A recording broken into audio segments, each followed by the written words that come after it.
to be part of this colloquium.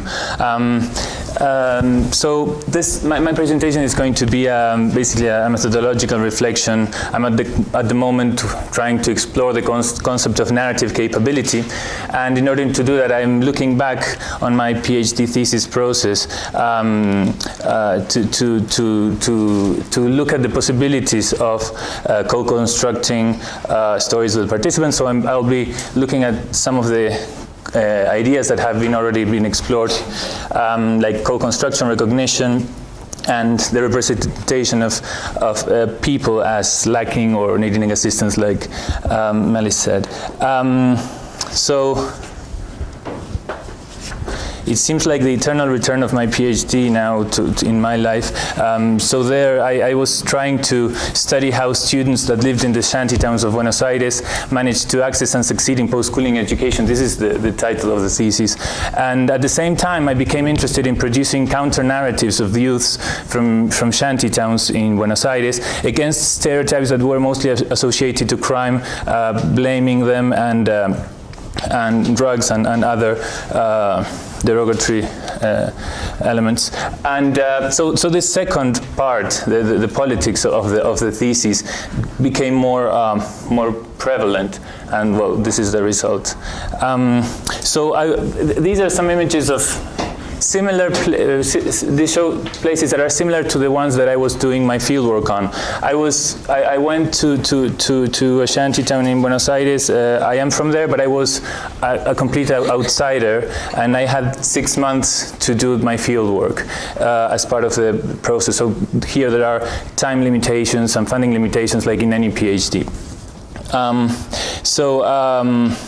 I volunteered in a parish community center, and what happened was that one of the things that happened was that my focus was strange to professionals and to the priests which were leading the community center, because I was telling them that I was interested in the stories of youth who pursued higher education, and they would tell me, well, but our problem here is that youth drop out from secondary education.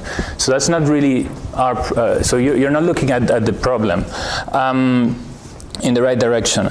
And also one of the other things that I found happened to me was, at some point I felt that I was further excluding the youths there in the shantytown, because many of them would approach me and ask me, so I'm interested in what are you doing? So are you writing our stories? And I'm just, yes, so what are you writing about? Well, stories of young people who want to go to higher education or are attempting to do it. And they were, oh, but that's not me, because I haven't finished high school. So in those interactions, there was a clearly ethical issue for me, and that was one of the things that led to this exercise that I will explore now. So I was further excluding them. They were already outside the system. I was excluding them further from representation. But like any research project, we select voices, and we include and exclude all the time, and that's part of what doing research is and what doing ethnography is. So I don't want to say that this is bad, but I want to address this as a danger, and to look at the ethical implications of doing this, and also not look at it as a natural or innocent operation when doing research, the inclusion and the exclusion of voices. So there was, what happened was that there was a young woman who was at the limits of in the community. She was at the limits of my design. So my design was students who wanted to access or succeed in higher and further education, and she finished secondary education, and then she was pregnant, and due to her motherhood, she decided that she was not going to pursue further studies. So she was at the limits and outside of my study, and I decided to include this story as an excluded story. So the inclusion of stories can be done in different ways. You can include it as part of a context, as part of, and make them sense within your story, within your research, but I try to include it as an exclusion. later on I'm going to look at how do I relate to that in the thesis, and what do I do with that. So I will be exploring the use of testimonio, or the use of doing testimonies for the enhancement of speaker's narrative capability, pursuing a construction where the speaker also becomes an author. And some of this has already been debated in the colloquium. So I will turn to discuss narrative capability first, then testimonio, and then authorship. Michael Watts defines the concept of narrative capability, drawing on Teresa Godwin Phelps, as the real opportunities that individuals have to tell their stories that they have reason to value, and the substantive freedom to deploy one's narrative capital in order to be heard and acknowledged. So one of the things that I find interesting about this approach to research is that it's looking at freedom not as the absence of coercion, as often is the case in ethical guidelines and in ethics of research, but it's about thinking the possibilities. Why do participants have a reason to value telling their stories to us as researchers? And also this standpoint sets the point of departure of sets ethics as the point of departure of the construction of knowledge. And I consider Emmanuel Levinas's work and his consideration of ethics as the foundations of knowledge production in this sense.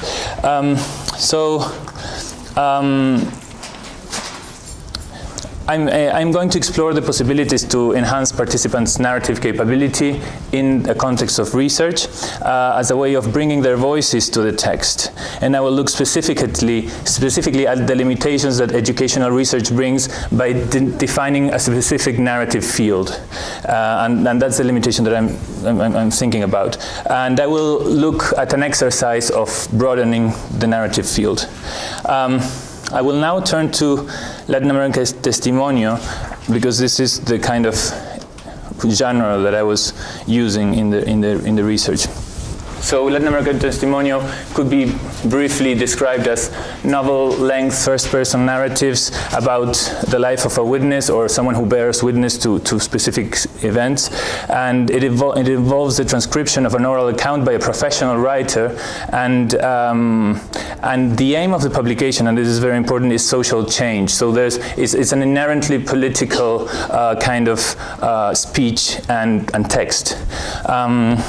So in this sense, this genre supposes that the speaker has an agenda, their own agenda, and a reason to value telling their story, because it's bringing their story to the public, to a public audience. And so this is one of the most famous testimonios. This is Rigoberta Menchu's autobiography or book. She's a Guatemalan activist, and this book traveled the world and brought consciousness to the whole world, the international community, on the repression that the indigenous people were suffering in Guatemala since the 60s or mid-20th century. And it was very effective in the 80s as a way of putting international pressure on the army in Guatemala towards peace and justice agreements, and finally the democracy.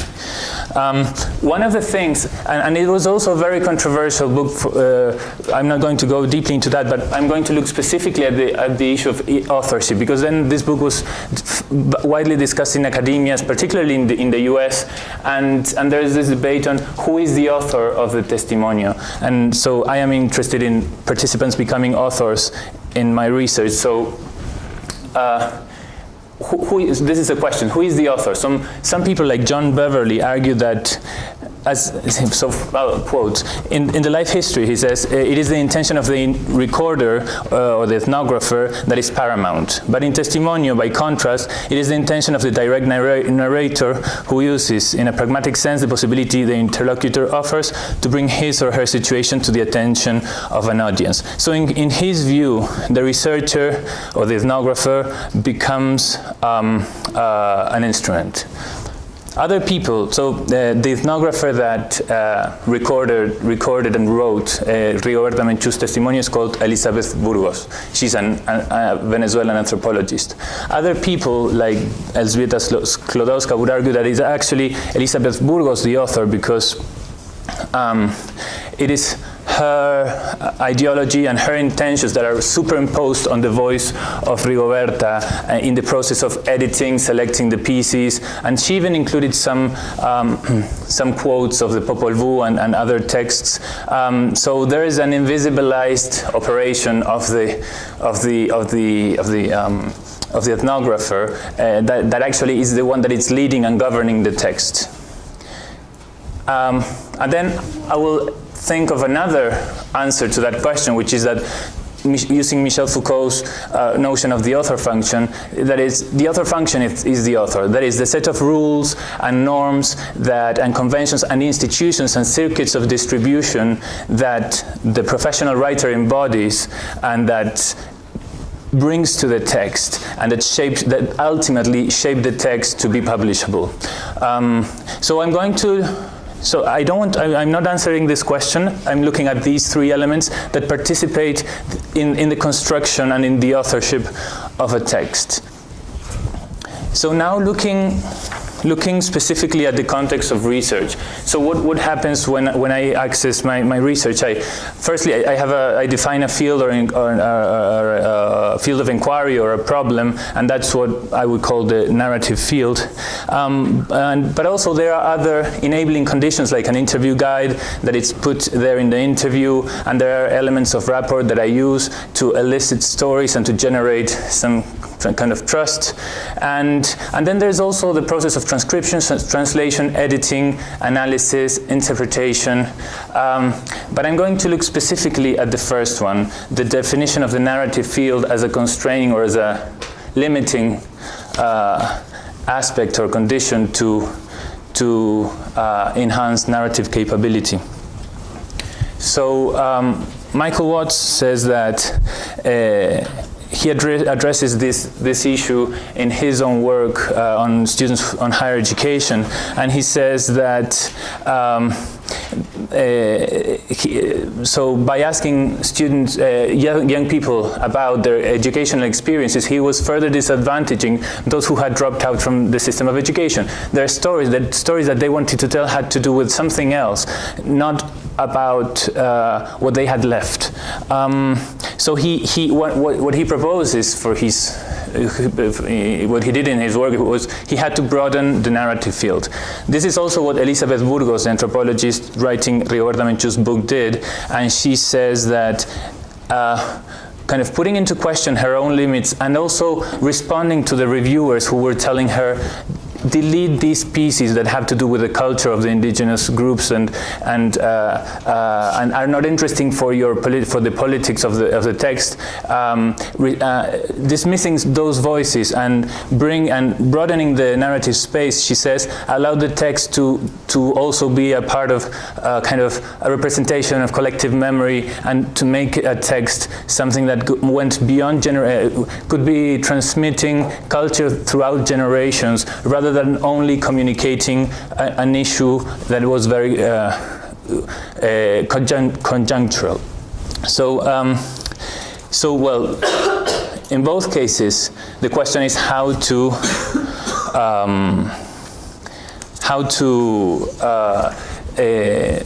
broaden the narrative field. So. And that's my question, the question to me. So my problem, so I did an exercise, and this is what I'm going to present. My 2 points of departure were the following. Or not these. These illustrate some of what I did. One of the things is considering that research, by doing research, we produce and we contribute to discourses that produce particular subject positions. So Hacking would say that that research makes up people, because then we inhabit then those positions, subject positions that are created by, when I say discourse, I mean the government, I mean NGOs, but research contributes to the production of these positions. And it is, for example, in Argentina, the social sciences have contributed and have been complicit with the government with the state in the government of the shanty towns and controlling the populations living in shanty towns and producing them as abject citizens. So this is what I'm thinking about specifically when I'm quoting this. And then the other thing is, I'm using a quote from Becker from the Chicago School, like pioneer works in narrative studies, and he says that by reading Stanley's life, which is a character of one of his major books, we can rethink, he says, our own the very designs of our research designs and the assumptions that we bring into our research about, in his case, delinquents, slums, Poles. So what I'm trying to do is say is that I co-produce the stories as an end in themselves, attempting to really enter into people's lives, to then read them myself and rethink myself and the tools that I was using to make sense of the situation in shantytowns. And so, for example, I then, on that reading, I then discussed different concepts like Julia Kristeva's concept of objection, or Giorgio Agamben's notion of the state of the exception and its limitations. I'm not going to go into that, but that's the kind of exercise that I try to do.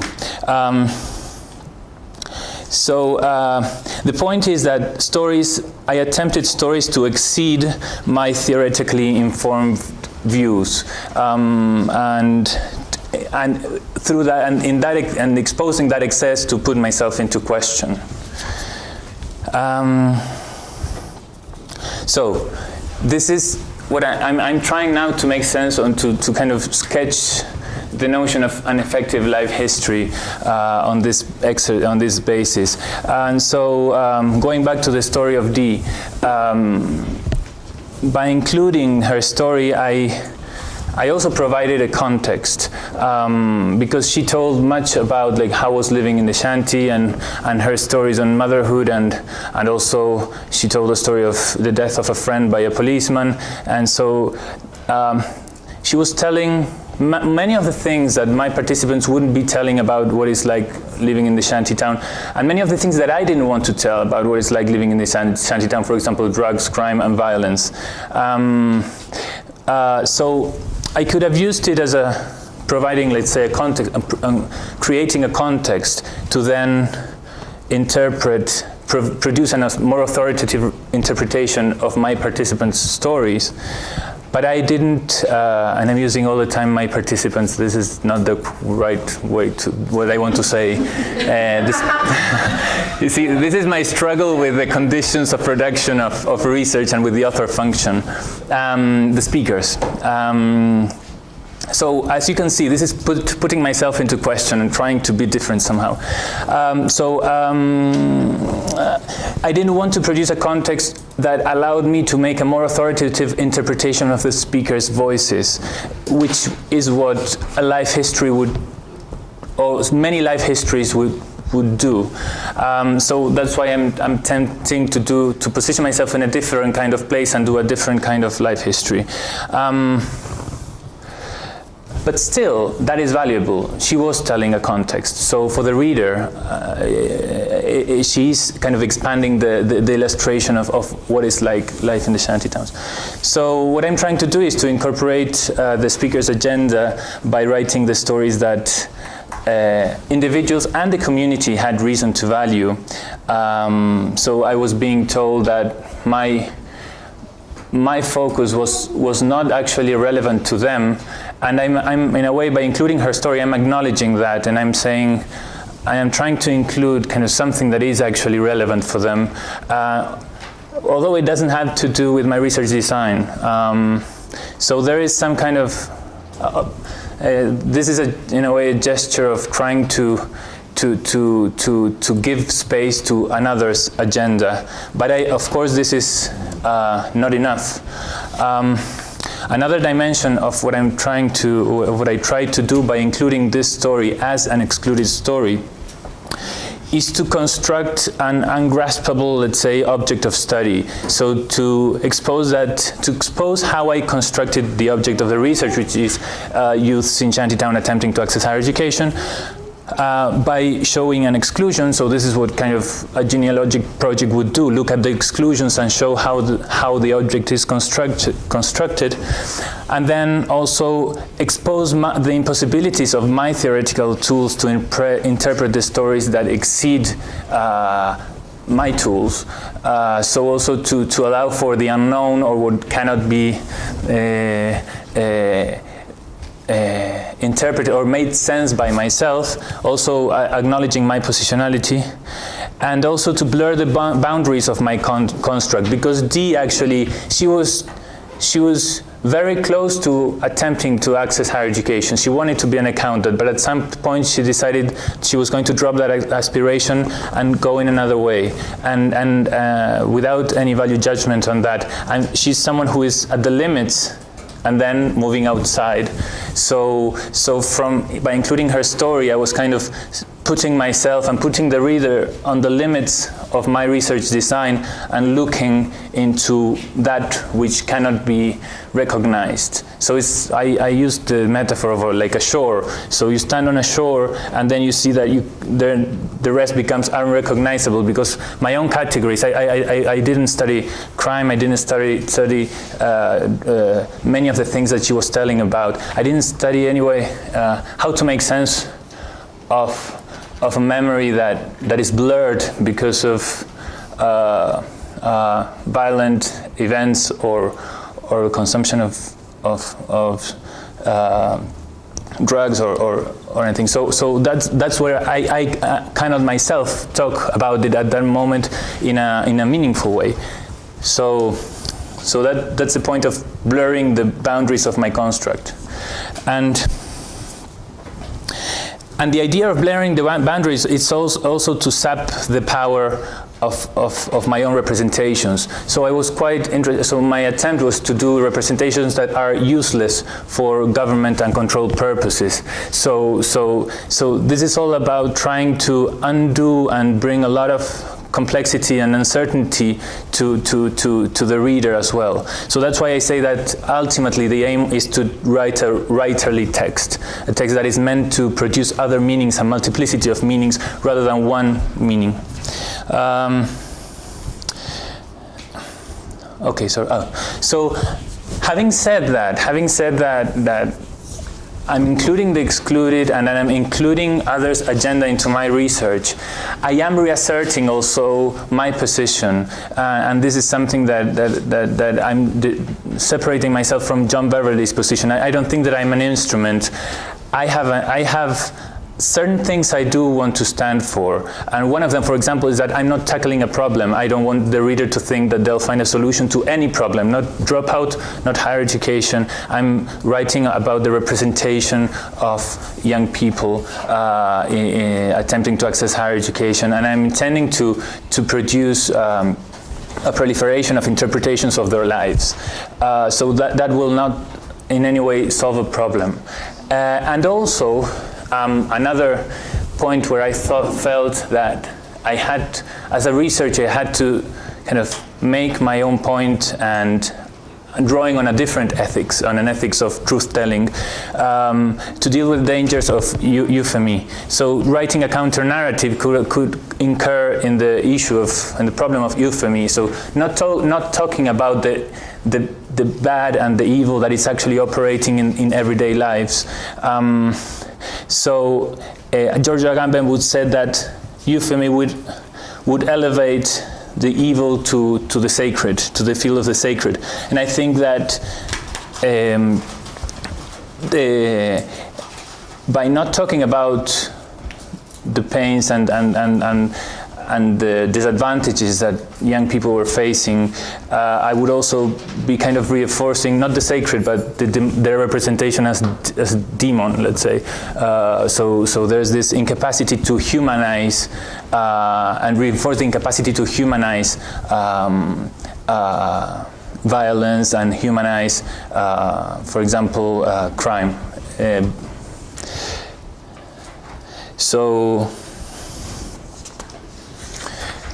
And then, so finally, I used the stories to transform myself by rethinking how I was conceptualizing the position of, I have to stop, of the shantytown in relation to the formal city. And so I would just want to finish by saying that it was an exercise that attempted to, what Foucault would call the sacrifice of the subject of knowledge within methodology of the genealogy, by producing a writerly text that calls the reader to write over it and for the proliferation of meaning, and offering provisory readings that are meant for the reader to write over them again, and but which can also shed light on the lives of young people in the shantytown, and being very effective in the proliferation of representations and subject positions that representations of the subject positions that young people in the shantytown inhabit. And of course, this is only an exercise; it's an attempt. I hope to continue to do this in a better way with better failures. Thank you.